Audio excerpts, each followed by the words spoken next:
स्वागत है सभी दर्शकों का ग्रेस श्रावस्ती चैनल पर। चैनल को सब्सक्राइब कर लीजिए ताकि आपको पूरे देवी पाटन मंडल की खबरें हमारे चैनल से मिलती रहें। घंटी का बटन दबाइए ताकि हर खबर का नोटिफिकेशन आपको मिलता रहे। और आइए आपको बताते हैं कि आज श्रावस्ती जनपद के नवीन माडन थाना क्षेत्र अंतर्गत दसियापुर गांव में क्या हुआ। जैसा कि कल हमने आपको खबर दिखाई थी कि गन्ने के खेत में 2 बदमाश छिप गए थे जिनको पुलिस ने चारों तरफ से घेर लिया था। हालांकि ये बहुत बड़ी चुनौती वाली बात हो गई थी, क्योंकि गन्ना यहाँ पर ऐसा नहीं है कि बस सैकड़ों बीघा लगा हो, हज़ारों बीघा गन्ना लगा हुआ है। और गन्ने में जब कोई अपराधी चला जाता है तो बहुत ही मुश्किल काम हो जाता है, क्योंकि ड्रोन कैमरा भी काम नहीं करता है और गन्ना इतना घना लगा होता है कि कोई अगर सामने बैठा हो तब भी दिखाई नहीं देता है। फिर भी श्रावस्ती पुलिस ने बहुत हिम्मत की, कई पुलिसकर्मियों को लगाया गया। यहाँ पर कई सब इंस्पेक्टर देख सकते हैं, इंस्पेक्टर भी देख सकते हैं आप। श्रावस्ती नवीन माडन थाना के थानाध्यक्ष रामपाल भी यहाँ पर मौजूद हैं। इकौना थानाध्यक्ष संतोष तिवारी भी यहाँ पर मौजूद हैं और उनके साथ में जितने सब इंस्पेक्टर हमराही जितने सिपाही हैं, सारे के सारे लोग मेहनत कर रहे थे कि किसी तरीके से बदमाश को ढूंढ लिया जाए, क्योंकि उसने एक ऐसी घटना को अंजाम दिया है जिसने पुलिस को चुनौती दे दी है।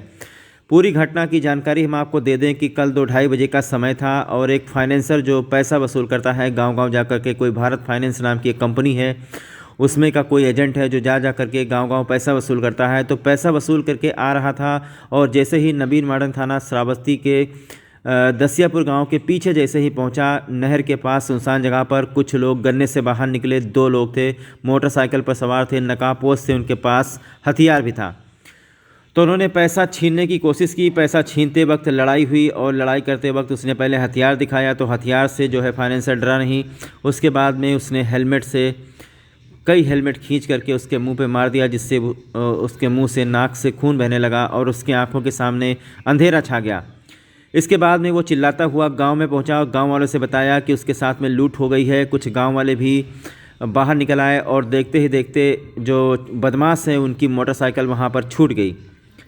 मोटरसाइकिल बदमाशों की वहीं पर छूट गई। उसके बाद बदमाश गन्ने के खेत में भाग गए अपनी जान बचाने के लिए, कि हो सकता है अगर ग्रामीणों को पता चलता कि यहाँ पर कहीं से चोर उचक्के आ गए हैं तो हो सकता है ग्रामीण जमकर पिटाई कर देते। तो इसीलिए जो बदमाश हैं वो गन्ने के खेत में भाग गए। इसके बाद इसकी सूचना तत्काल बलरामपुर ज़िले में गई और श्रावस्ती ज़िले में गई। बलरामपुर ज़िले में इसलिए गई क्योंकि घटना उसने श्रावस्ती में किया। श्रावस्ती नवीन माडन थाना क्षेत्र के अंतर घटना की और भाग कर चला गया बलरामपुर ज़िले में, थोड़ा सा बॉर्डर इलाका पड़ जाता है। तो श्रावस्ती की पुलिस जो है बलरामपुर इलाके में भी घुस गई। श्रावस्ती की पुलिस ने जो ये पूरा ऑपरेशन चलाया है ये बलरामपुर इलाके में चलाया है। इलाका कोई भी हो, अगर पुलिस अपने आप पर आ जाए तो कहीं से भी ढूंढ कर निकाल सकती है। तो इस वक्त हम बलरामपुर देहात कोतवाली के लोनियनपुरवा चौहानपुरवा गांव के पास में खड़े हैं, जहां पर आज फिर से पुलिस ने उसी तरीके का सर्च ऑपरेशन चलाया है और कुछ गुप्त सूत्रों से जानकारी मिली है जो मैं आपको बताना चाहूँगा। कुछ ग्रामीण ये बातें कर रहे थे कि इस गन्ने के खेत में जो बदमाश छिपे हुए थे वो रात को कपड़ा निकाल करके बाहर निकले हैं। कहने का मतलब पागल का रूप धर के, पागलों का भेष धारण करके वो इस गन्ने से बाहर निकले हैं बड़ी रात को। हालांकि पूरे गन्ने में चारों तरफ पुलिस नहीं लगाई जा सकती, क्योंकि गन्ना, जैसा मैंने आपको बताया कि इतना गन्ना है कि हज़ारों बीघा गन्ना चारों तरफ लगा है और गन्ने में अगर कोई सामने छिप जाए तो दिखाई नहीं पड़ता है। तो आज हम फिर से गए थे, तो वहाँ पर जब गए तो पता चला दोस्तों कि कुछ ग्रामीणों का ये भी कहना है, हालांकि ग्रामीणों के पास कोई इस बात का सबूत नहीं है, लेकिन जो है गांव में चर्चा होती रहती है, बातें होती रहती हैं। तो कुछ ग्रामीणों का ये भी कहना है कि ये जो चोर बदमाश हैं ये रात को बाहर निकले हैं और इन्होंने अपना कपड़ा उतार दिया है और कपड़ा उतारने के बाद ये चड्डी पहन करके निकले हैं, पागल का रूप धर के, पागल का भेष बना करके।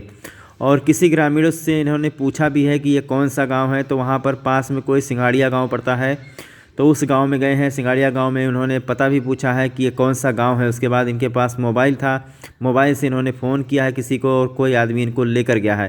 हालांकि हम इस बात की पुष्टि नहीं करते हैं, ये ग्रामीणों के द्वारा बताया गया है पुलिस वालों को। तो आज का जो पूरा दिन बीता, आज जो है देवी पाटन मंडल के डीआईजी स्वयं यहाँ पर आए थे, पुलिस अधीक्षक अरविंद कुमार मौर्य भी यहाँ पर थे और डीआईजी जो देवी पाटन रेंज के हैं उन्होंने पुलिस अधीक्षक अरविंद कुमार मौर्य और सभी पुलिसकर्मियों को ये निर्देशित किया है कि शीघ्र से शीघ्र इस घटना का अनावरण करके तत्काल इन चोर बदमाशों को पकड़ा जाए, क्योंकि मामला बहुत ही गंभीर होता जा रहा है।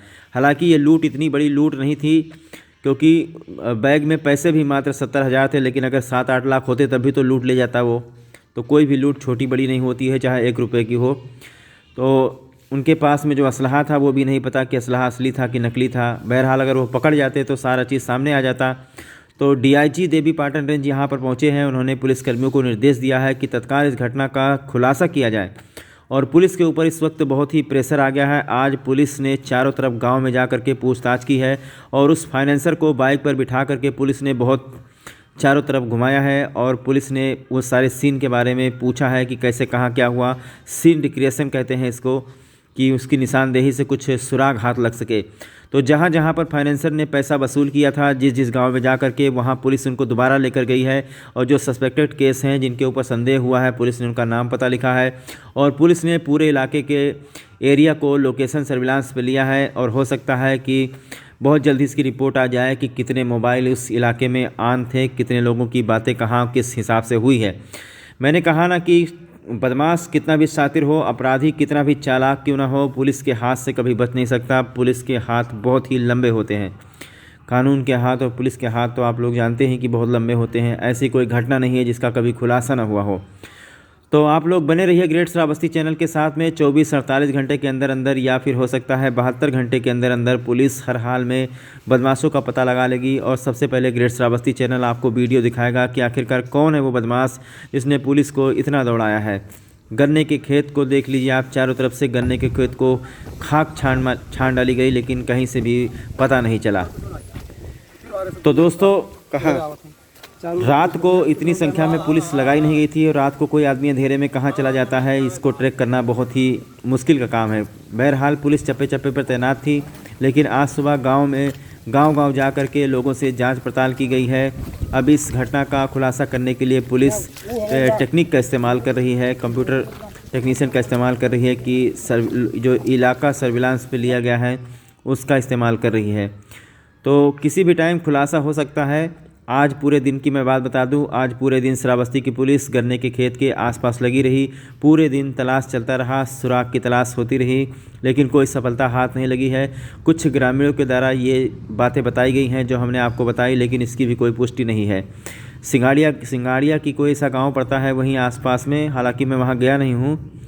तो कोई सिंगाड़िया गाँव पड़ता है, वहाँ पर जा कर के चड्डी में और बिना बनियान के बदमाशों ने पता पूछा है। ऐसा पुलिस की ओर से बताया गया है, ऐसा ग्रामीणों की ओर से भी बताया गया है कि ऐसा हुआ है।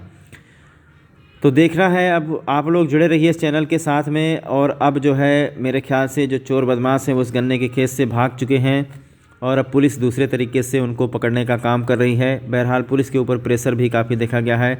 डीआईजी देवीपाटन रेंज आज यहाँ पर आए थे और उन्होंने पूरी घटना को जाना है, समझा है और देखा है। अब देखना